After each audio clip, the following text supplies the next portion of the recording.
Good evening, everyone.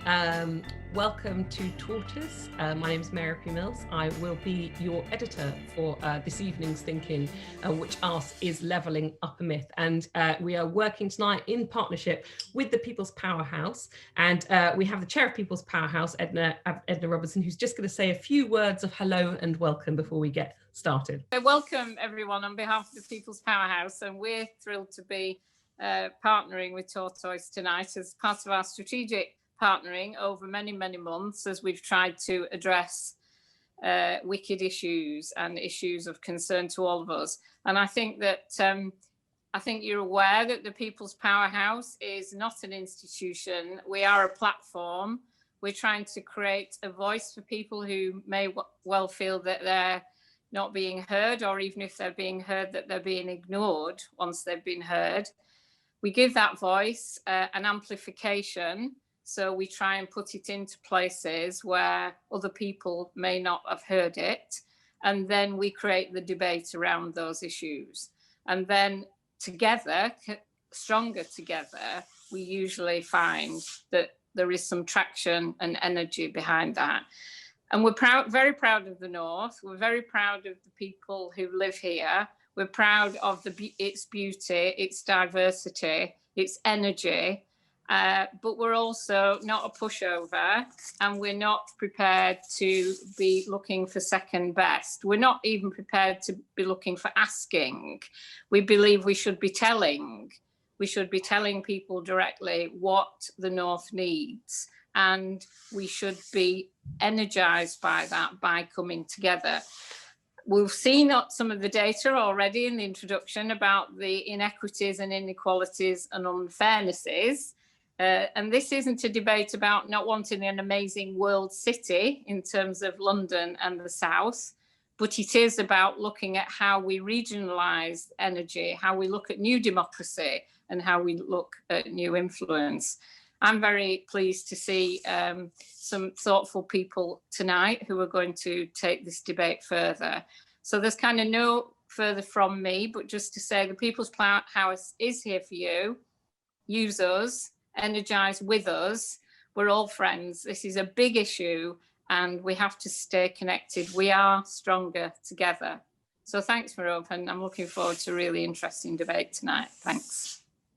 Thank you so much. And thank you to all of you who are already saying some interesting things in the chat. I can't wait to get to you later. Avril Moore, Camilla O'Connell, talking about accidental levelling down. Before I do, I just wanted to sort of mention those words, levelling up again. That's sort of two words you keep hearing over and over again. And the question we want to ask is it a myth? Or is it a real thing, or is it in danger of becoming one of those sort of nebulous political catchphrases that is in danger of meaning nothing, a bit like the big society before it? So we'll hopefully get to the bottom of that this evening. And if we do, we will do by starting with three excellent invited guests joining us this evening. They are Nick King, who is a research fellow at the Centre for Policy Studies, who's written a report on levelling up Britain. Hello, Nick. Jamie Driscoll, who is the North of Tyne Mayor, and Sarah Longlands, who is the leader of IPPR North, the IPPR's dedicated think tank for the north of England. I know you know what to do because you're already doing it, but as ever, this isn't a panel event. Get stuck in, raise your hand, say things in the chat, and I hope to come to you later. And my colleague, my colleague Patricia is in the chat and there for you if you need her. Before I come to our guests, I just thought I would trace back the sort of first statements of this government that use the words levelling up. I found that when when Johnson took over from Theresa May, he said he would answer, and this is a quote, "at last the plea of the forgotten people and the left behind towns by physically and literally renewing the ties that bind us together, so that with safer streets and better education and fantastic new road and rail infrastructure and full fibre broadband, we level up across Britain with higher wages and a higher living wage and higher productivity." And then after he won the 2019 election, he said, "we are going to unite and level up." Unite and level up. That is his repetition, not mine. So with that, I would like to start by getting to the bottom of what exactly levelling up means to people here, because I do think it means different things to different people. Jamie Driscoll, if I can come to you first, what does levelling up mean to you? Well, it is a two-word slogan, isn't it? And we've had the Northern Powerhouse. Nothing wrong with a two-word slogan. It's whether it actually translates into anything. You can't encompass anything in 2 words. It's very easy to claim success, and it's very easy, no matter what happens, to claim that it hasn't happened. So let's break it down. I was on a call to a culture minister today. The GDP per person, the amount that's generated from culture, for example, in London, £311 per person, in the northeast, £76 a person. There are jobs. They're the things that affect our life expectancy, keep us out of food banks. And we're on a fraction of what you would get in London, for example. 86 billion going into HS2, 34 million into the rail in the northeast. So these are the things that when we're talking about infrastructure are really happening. The real kicker is, go back to 1981. For the 100 previous years, the northeast had been 93% of GDP per person. And then it fell in the Thatcher years, and it fell in the Blair years, and it fell in the coalition years, and it's fallen since. And we're now only at 73% of GDP per person. And it doesn't matter what you do in terms of a levelling up fund and nice shiny new bus stations, until you get, as the Prime Minister said, higher wages, more income per person, that we will never be getting that. And we don't want that from endless subsidy. What we actually need are the tools to fix this. And there's things we need, like a regional wealth fund, like land value uplift, like public service reform, so we can invest to save, to deal with prevention properly, so that we're not forever spending all the money on curing people who are ill, but actually starting to prevent people getting ill. These are the things that need to happen. And I've been speaking to government, trying to get them to listen to some of these things. They are listening, but we'll see whether or not it comes out. Some interesting questions in the chat there about, is there going to be any money left for this? Which I certainly hope so, but I'm not going to hold my breath. But we have an extractive economy, and we need to get to an economy that isn't about paying rent, paying interest to people who don't live in the north. If we talk about culture, Northerners are paying their subscriptions to Sky and Netflix, but there's no jobs from them where we live. We need a much richer ecosystem of small businesses, medium-sized businesses, and we're not getting the investment in the northeast, either public or private. And that's why I think we need to take control. We need the tools. We need Northern mayors like me to have the power to do this, because we've got a track record of delivering. We're not been around long, but everything we've touched, we've fixed. So you mentioned you've not been around long. In fact, your position, I think you're the first person to hold that position. Am I right? That's correct. Yeah. So, less than 2 years. Do you feel, as well as having the ear of government, do you feel you have the power as a Metro Mayor to influence and advance the levelling up agenda? The power to actually do the work, not even close. So the annual budget of the combined authority is £20 million a year. The film Paddington 2 was £30 million. So you put it in that kind of context and you see what we're trying to do. Despite that, I have a target of creating about 600 jobs I should be on now, and we're on 3,000. We know what we're doing, we're good at it. Yeah, there's going to be 24,000 lost from COVID. We're trying to bail out the Titanic with a tin can. The ideas are great, but there's been, since 1981, there's been 51 initiatives to boost local growth. Urban development corporations, city deals, all sorts of things. Not one of them has arrested that decline in GDP per capita. It's not that the ideas weren't good ideas, it's that they were never done on the scale needed to fix the problem. Right, okay. I feel like we're going to get, you're getting a clap there from Edna. and a good point from Patricia. So I think, since so many people are bringing up, we need to get quite immediately to COVID and the levelling up agenda, because obviously the first mention and the early mentions of levelling up and this ambition of levelling up was all pre-COVID. And, however you see it, investing in the north or, other areas is going to cost money. Is there money left? And in fact, I think someone made the point, Camilla O'Connell in the chat, maybe she's there and wants to say it, but this talk of accidentally levelling down by seeing so many people leave the capital to cities around. Do you think that's ultimately a good thing? Well, hi, I think, yeah, it's right in. Is that Camilla? Yes, sorry. Hello, Camilla. I'll let you speak directly to the mayor. I mean, I think obviously London, there's been sort of the sort of mass exodus. About like apparently 10% of the population has left London in the past year.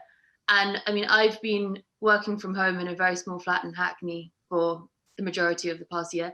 And the idea of like moving somewhere where there would be more room to maybe have like a study or a second bedroom is looking very appealing to me and like a lot of people I know, sort of like young Londoners effectively. I mean, it's interesting though, because I think it would, I don't know how long lasting this will be. And I'm not sure how sort of, I think someone in the chat also mentioned the idea that like, at the moment, it's obviously sort of people can live anywhere in the country and work, but will that last forever, or will we go back to offices very quickly once the sort of pandemic winds down?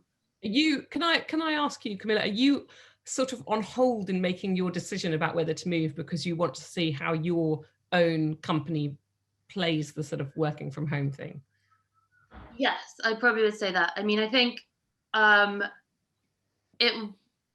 it's funny because it feels like since March it's been sort of constant, oh, we'll be going back into the office sometime soon, and that seems to have never happened. So I do like a lot of my colleagues are now, one of them is in Derby, the others in York. Like, I mean, people are all over, despite our office still technically being in Shoreditch, which no one has seen for a long time. But so Jamie, hearing these sort of stories, which I also hear anecdotally all the time from people, and sort of reading constant news pieces about people moving out of London and having more space, you know, do you see it could be a net positive for areas outside London? It will be a disruptor. Whether it be a net positive is too early to say. I mean, I've spoken to global corporates who are saying they're never going back to the office. As an organisation, I think we've decided that we're actually pretty good working at home. If people have difficulties, you know, some people are sitting there with a laptop on their knees. That's not good health and safety apart from anything else. So there will be variations in that. But Camilla, I'm guessing, is the sort of person who's going to move out of London who isn't someone who has millions of pounds in assets, whether that's a pension, whether that's property assets. So they're still going to get the regional wealth imbalances. We still need the investment in our local culture here, rather than in just in national institutions in London. HS2 is still a predominantly Birmingham to London project. So these things aren't going to change. Can we afford it? Yes, we can. The way to flip this is to say, can we afford not to? Because this is all about investment. The Regional Wealth Fund, we've done the figures. We want £500 million.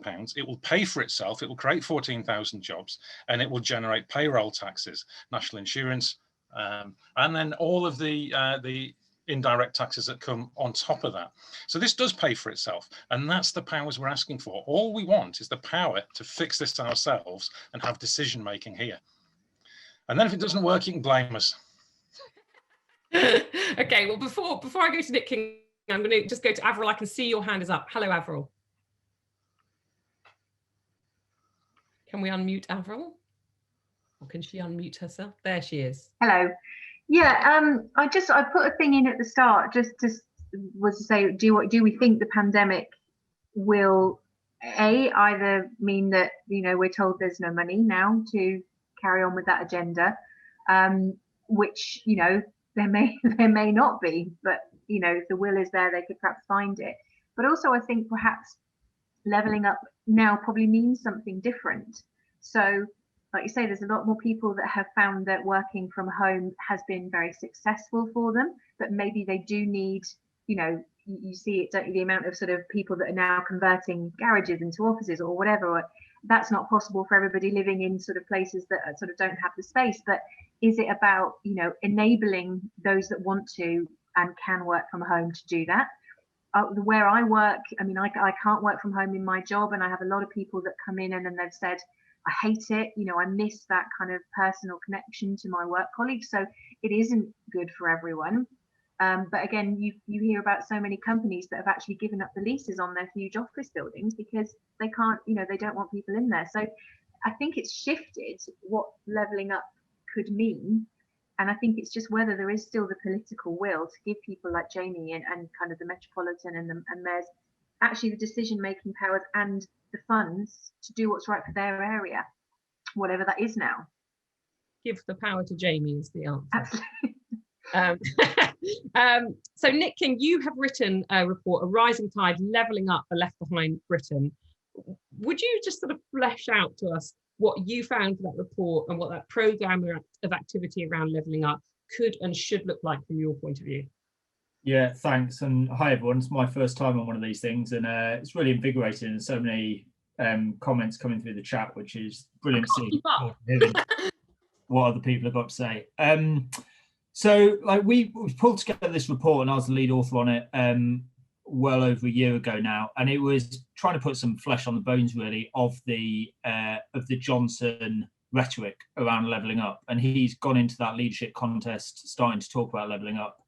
This was pre the general election, but there wasn't a lot of meat on the bones, and you might well say there's not a lot of meat on the bones right now either. But the attempt was to try and sort of articulate a vision of what levelling up could actually mean in practice, and some of the levers that government might seek to pull in that regard. And we talked about 4 things in particular in that report. We talked about meaningful devolution and the fact that you do need to put power in the hands of people like Jamie and his colleagues up and down the country. Talked about the instrumental role of infrastructure and investment in infrastructure, which has been, I think, probably the area in which most progress has been made over the last 12, 18 months, at least in terms of committing funds to it. We talked about the role that could be played by more generous or more sympathetic tax treatments to encourage private sector investment into parts of the country that really need it. And we particularly talked about skills, education, and I think the long-standing issue that we've got with a brain drain and a mass of talent moving towards London and the South East, principally because that's where people perceive there to be a lot of the jobs and opportunities. And then that becomes self-reinforcing because that's then where the investment flows, and that's where more jobs become available, and that's therefore where more students go. And the whole thing turns into this self-fulfilling prophecy, which is dangerous. And I think, we'll no doubt get into some of the politics of this. And I think there's an obvious need now for some very clear articulation from the government about what it thinks levelling up really is, and for it to put in place more initiatives, more programmes, more policy direction of one sort or another to deliver on that. But I do think it's commendable and worthy of applaud that this government has all recognised that and is turning it into something which is more than the sort of empty words and more than the broken promises that we've seen over successive governments and successive decades. There's obviously loads more work to do, but acknowledging the problem and putting it up in lights is a very helpful starting point, I think, and gives us a platform to build from. Do you believe it's doable? Not that they're setting themselves up for a full post-COVID, knowing how the bank balances look now and how tight spending is going to be. You still think that these are all achievable ambitions? Yeah, I do. I mean, I think it was really, really hard in the first place. And if it wasn't hard, lots of people might have done it in the past. But I think it is difficult. And I think the COVID crisis has made certain elements of it harder. But, ironically, and as Jamie says, we'll sort of see what some of the medium long-term consequences of it are. Certain other elements of it could be easier because suddenly people are thinking about moving out of London and the South East, and they are thinking about remote working. And we're starting to have multinationals thinking about, well, maybe there's a different way of doing things. Then there's also real emphasis being put on green industrial revolution, net zero jobs. The obvious place for that is the Midlands, the North, where there's some of this research hubs already. There's centres of excellence, there's manufacturing expertise that I think can be capitalised on. But it can be done, but it's really hard, and it's not going to be done in the next 2 years, and we shouldn't expect it to be. It is a long-term project, but there's stuff they can and should be doing in the next 2 years that will set the foundations for it. You're getting some pushback from Andrew Wright in the comments, who says your points are undermined by the fact that the current government is the most centric government in 30 years. Do you think that is going to stand in the way of the ambition? Because I think that is a fair point. Well, I think there's an instinct on the part of a lot of governments to be quite centrist about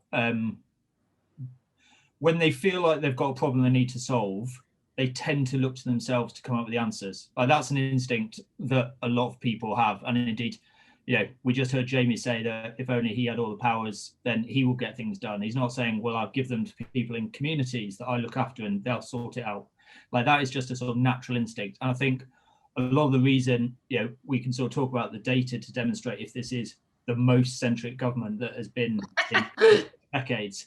I think in respect of its reaction to COVID, that is probably a fair challenge, but not many governments have dealt with a once in a generation global pandemic in the last 30 years. So there probably has been a bit of centralisation on some of the responses to that. Whether or not they're more centralised across the board, I think that's more debatable. Okay, so I'm going to go to two people next. Just before I go to Sarah, I'd like to go to Sally Young, who made a good point in the chat, and then Kate Welch. Sally first, if she's there. Yes, I'm here. Thank you very much.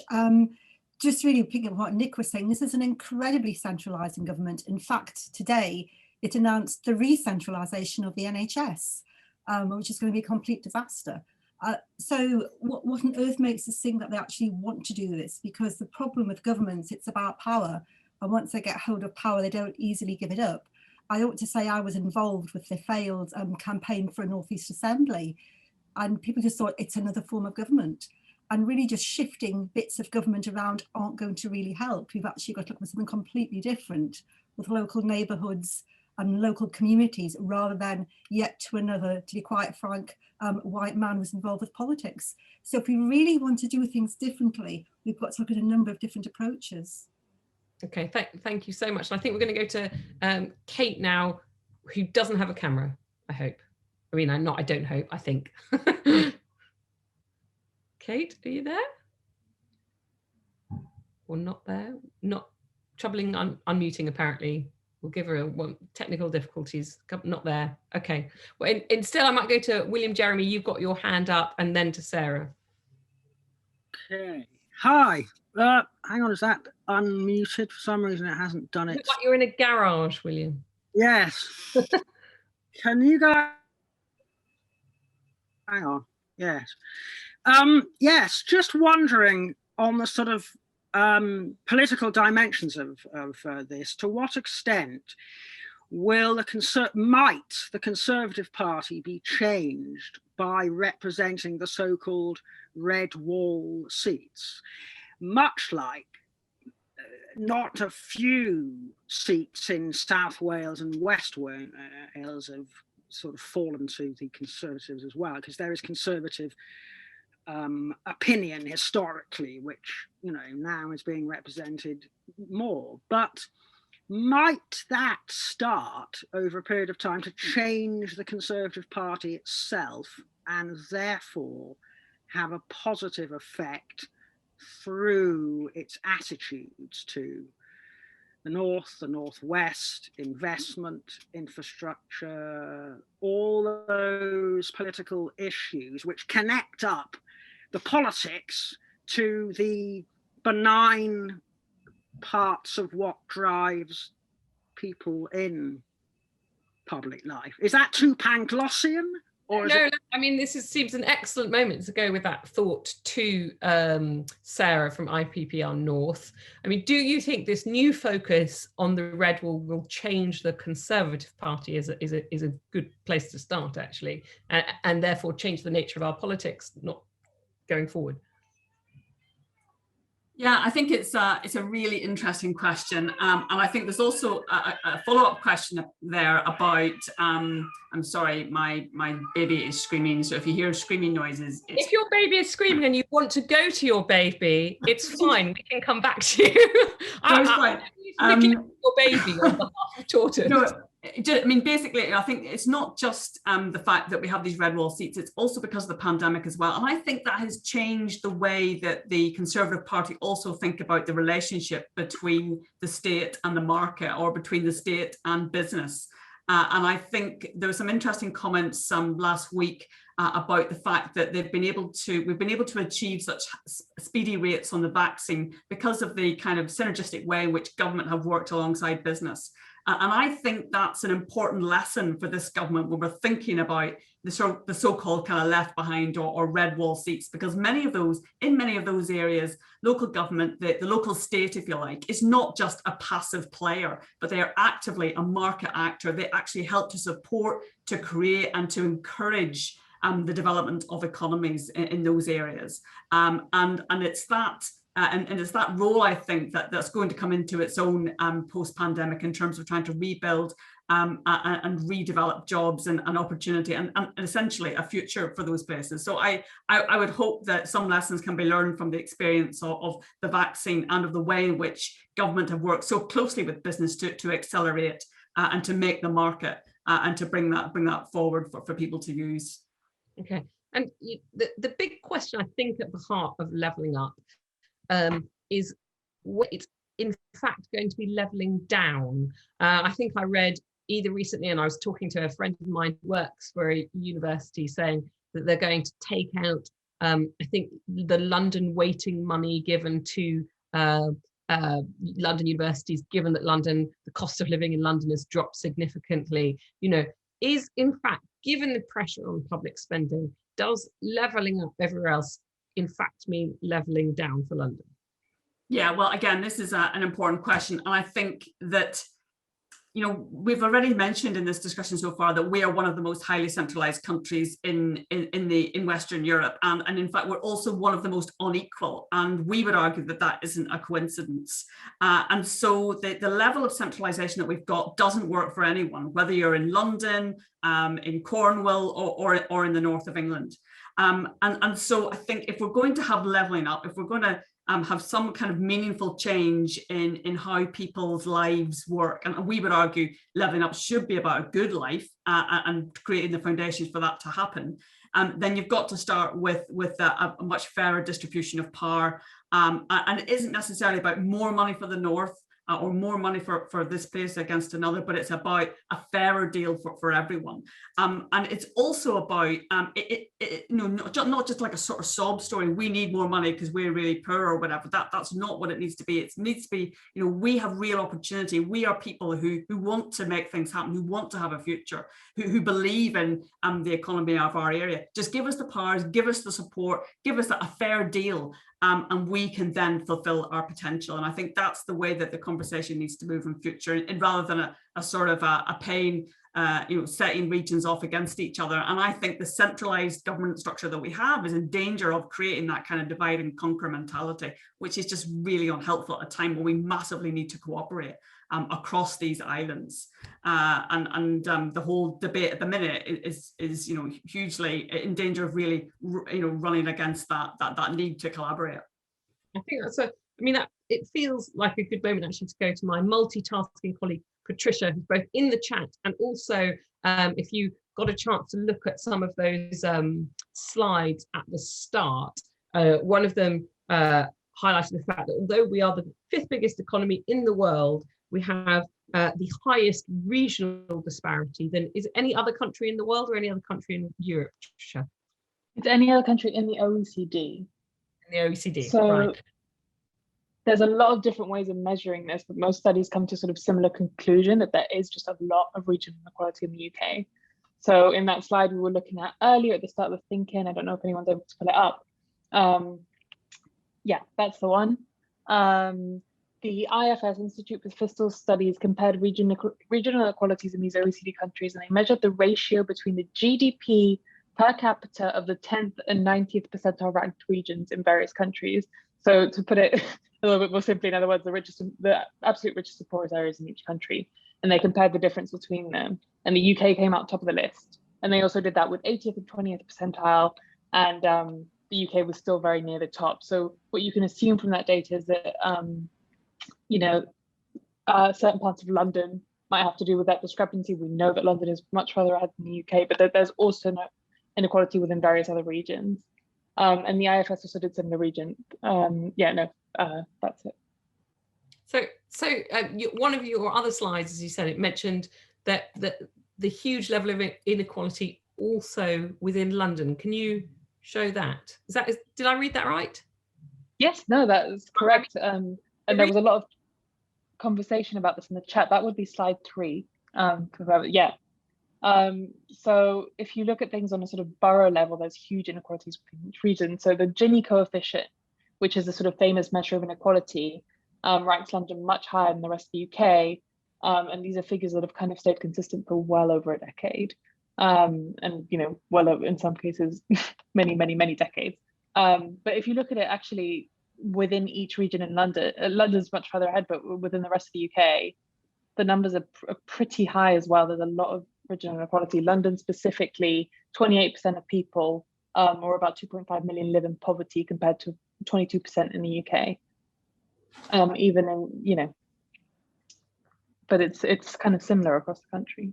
So Andrew Wright is pointing out in the chat, 16 of 20 of the most deprived regions in the UK were in the UK, including Newham in London. So it's not just about, you know, as I think my colleague James Wilson said at the start, it's actually in some ways unhelpful to talk about the North and the Red Wall, because it doesn't highlight these sort of pockets of inequality that are all around the country. Maybe I will come back to Jamie with this question, but you know, obviously you're fighting for the North, and you're fighting for Newcastle. But to what extent do you think that levelling up should be not just about geographical areas, but also about people on an individual level?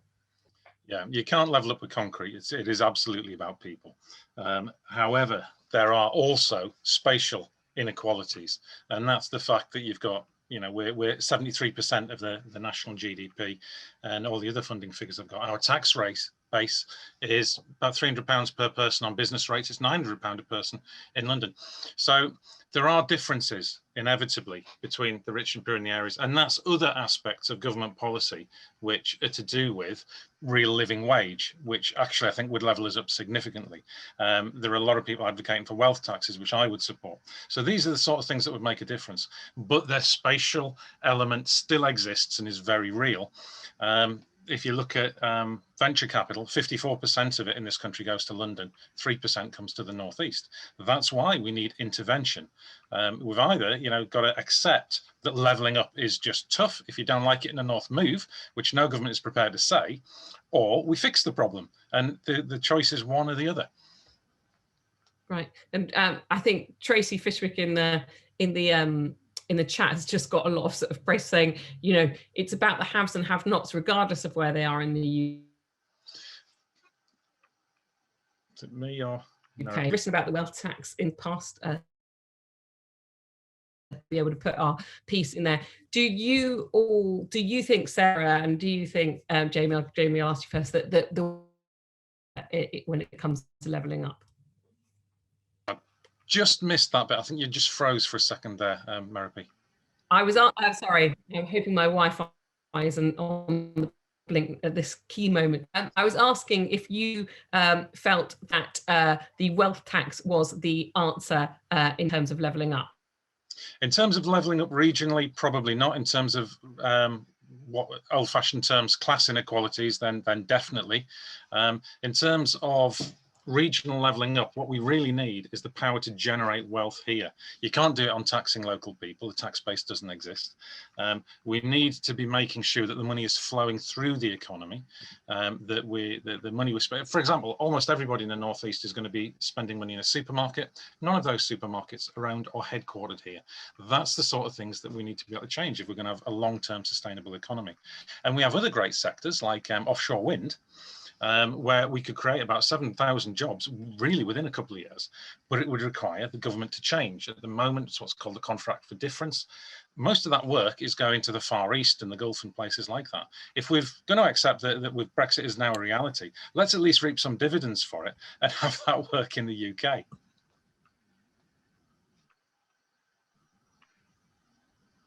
Okay, so I'm hoping you can hear me now. I know that my is playing up a little, but Sarah, you know, in question to you, do you think the answer is a wealth tax? I would agree with Jamie on this, that it's definitely part of the solution on a national basis, and that we know that we do need a much more progressive tax settlement going forward. And I think for local places, things like business rates and some of the way in which land and property are taxed locally definitely need to be made much fairer in future, and particularly the way in which our high streets are changing. But I would agree with Jamie as well that we do need to start creating wealth from within places, and we do need to start giving mayors the powers to prevent the extraction of wealth from communities as well, because we know that in many places money and influence just evaporates and goes straight out the door of a local economy, and leaving local people and businesses much badly off. And if you also think of this, that 99.8% of businesses in an area like the north of England are small to medium enterprises. What are we doing, or what could we do if we really got our investment right to actually ensure that those companies be able to grow and to prosper and to develop into businesses that could employ people in much greater scale, and also to really reinvest it in the communities that they're based.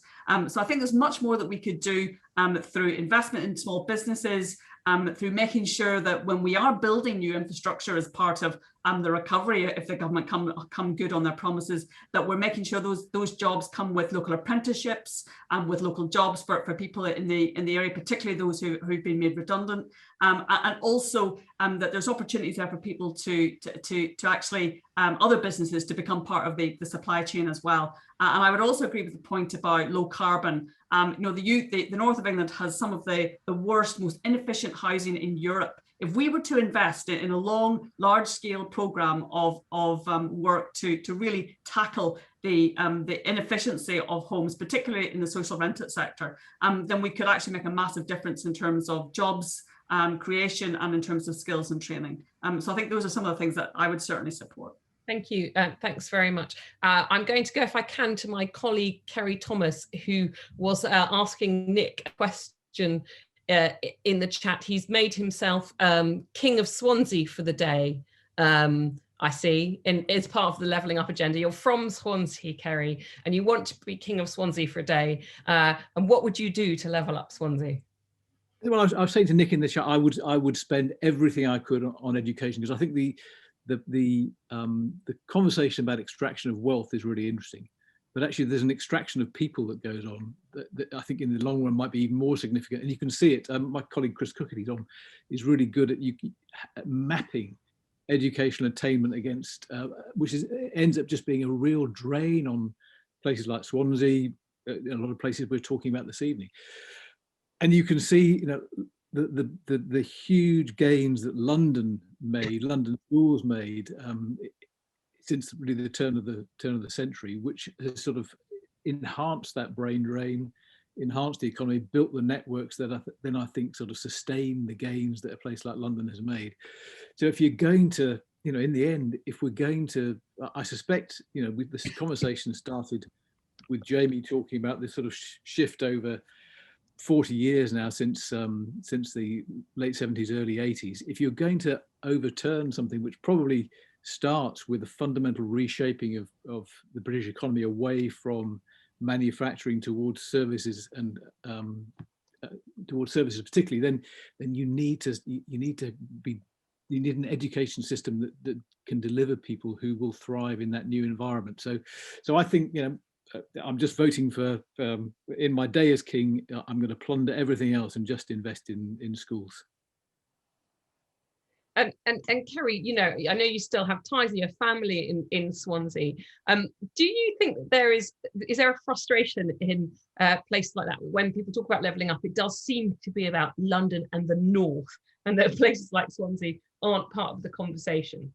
I mean, Wales would come even lower than the northeast in terms of sort of economic rankings in this country. So I don't find it frustrating, because I think Wales has a political representation that you've only just got through someone like Jamie in the northeast. So there is a coherence there, and a political structure that has been there for 2 decades now, that is only beginning to now to sort of be mirrored in places like, with the metro mayors all over the place. So I don't think Wales feels left out of the conversation, but I do think it.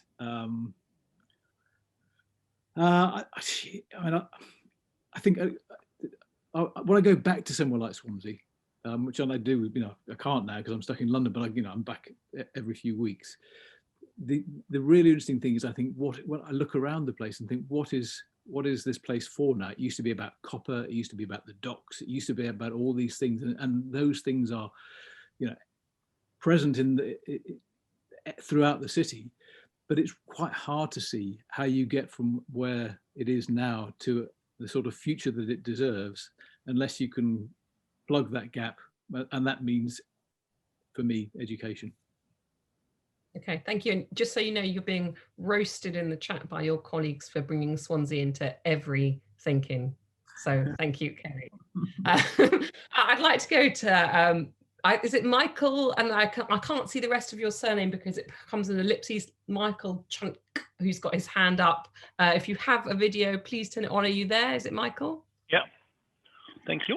So several points. I think I've made that point in the chat as well. I do a lot of work with migrants in the northeast of England, especially Sunderland. And what I see as problematic is the fact that this country has very low wages. It continues to have very low wages.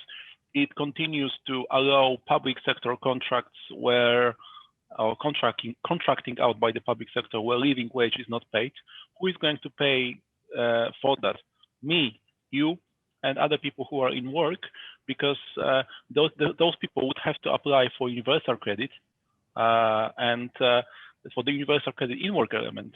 We are basically topping up those wages from general taxation because employers are not paying enough money because they are not paying the living wage, and in many cases they are not even paying the actual minimum wage, as in the case of care workers a few years back, where they had to commute to their work from one house to another, it was home carers, essentially for free. So that's quite problematic, and it's definitely problematic in the north where the wages are low anyway. So it's probably more problematic obviously, arguably in the south, the costs of living are very high though. And the other argument, I think it was Kerry who just finished talking about his understanding of the education and our investment in education. I think that we definitely need to invest more into STEM, but we can't just say STEM, STEM, and STEM, because what I have found through my experience and my work experience in the UK as well, it seems to be that we are directing people towards very narrow pathways. And what happens is, I've worked with, in IT sales. I'm not going to talk too much about it because we haven't got much time, but that was in the past. But I've had situations where most of the sales stuff, so that's the service economy, in theory, British people should be very good at doing that, were actually foreign because they spoke other languages. And even though it was sort of within STEM, so most of the IT sales people, and they were paid a bit more than a call center workers, wasn't necessarily call center, it was also email, etc. Were from Turkey, Czech Republic, I'm Polish myself, because they spoke other languages. And so STEM is important, of course. It will create wealth in this country, but it can't be the only thing. Otherwise, you have to look for online translation services, maybe based in Turkey, and pay money to people outside of the UK just to get it done, because someone would develop it, a service or a product in the UK, and then there's no one to do the international connection work because those people don't speak languages, and it's an issue. Languages is not the only one. I think cultural training, intercultural training, there's also value to it, and that has to be recognized. So it cannot just be STEM, STEM, and STEM. It might be 70% STEM and 30% other things, but it cannot be only STEM. We have to be more. We have to be mindful of that. We have to be a bit more flexible with that when it comes to young people's training and education as well. Thank you.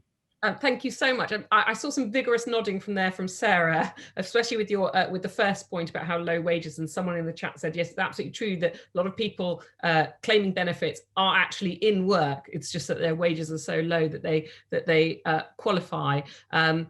Sarah, I'd just like to go to you on that point, and then to Tessa Murray, who has a question for Jamie. Although we're not allowed questions, Tessa, you can work on how you're going to say that same thing. So you first, and then I'm going to afterwards go to my colleague member Paul Atherton, who emailed me earlier about this ThinkIn. So hello, Sarah, again. Yeah, just really quickly. Yeah, I think it's a really important point. And actually, at the minute, one of the proposals from government is to create things like free ports and other kind of big inward investment initiatives, which rely on the idea that we have a low wage economy in the north, and therefore you can attract new investment in by using low wages as a competitive advantage. And the crazy thing is that we already have a low wage economy in the north. And actually it's particularly worrying because even when the north has high levels of productivity, even when our economy is doing well, there isn't necessarily an automatic benefit, an automatic knock-on effect on people's wages. So wage growth is really has a really poor relationship with wider economic growth, and that really gets, and that's a real issue, because the additional money that you make through economic growth is supposed to help pay for the education and for the health and all the other things we've been talking about. So if you don't have that relationship, then where does that money come from? So that's a really serious issue for the north. Okay, thank you. Tessa, are you there? Hello, Tessa. So I'm desperately trying to think of how to phrase this rhetorically. If you big problem, lots of potential solutions. How do you create a hierarchy for them? So what comes first? We've got issues with transport, we've got issues with connectivity, we've got issues with education, we've got issues where businesses are based, or more importantly, encouraged to be based. You've got all of these levers to pull. I'm curious to know when if you had a blank sheet of paper and you decided which of those would have the most immediate and lasting impact, or what are the building blocks you need to have in place to accelerate this. That ended on a question, sorry. That's a really good question, Tessa. And I think it speaks to the fundamental problem that's caused levelling down, is that our government is organised in silos, and you can't fix any one thing first because they're all interconnected. So the simple answer is a lot more investment, but that in itself wouldn't fix it. You would have to have the investable propositions. You would have to have the work streams developed, so you knew exactly what the projects were. So, Nick spoke earlier, I think possibly, half in jest, that it was all about mayors wanting powers for themselves. Then what we do is our regional recovery plan, for example, we worked up in conjunction with the CBI, with the Federation of Small Businesses, with the Local Enterprise Partnership, with the trade unions, with the university, because these are the people who know the real detail. And you can only do that by cross-linking these in a local area. So even something that you wouldn't think is massively significant for the economy of a region, such as the local festivals, the cultural aspect, well, that makes a big difference, because one of the things that encourages people to stay there as opposed to going. And it's, Tortoise media here is about understanding that sometimes there aren't quick answers, and you need to develop these things as ecosystems. So I'm sorry that I haven't given you a yes or no answer, but that's because there just isn't one, and people keep trying yes or no answers and they don't work. So we really have to, and I think if there was one thing, what Kerry said earlier, my now 14-year-old loves playing computer games, and there's this thing called Stellaris, which is this like intergalactic empires. What strategy do you use? He said, I always just invest in education, because if you do that, after 3 generations, all the problems have solved themselves. And he's kind of right. We can't wait 3 generations though.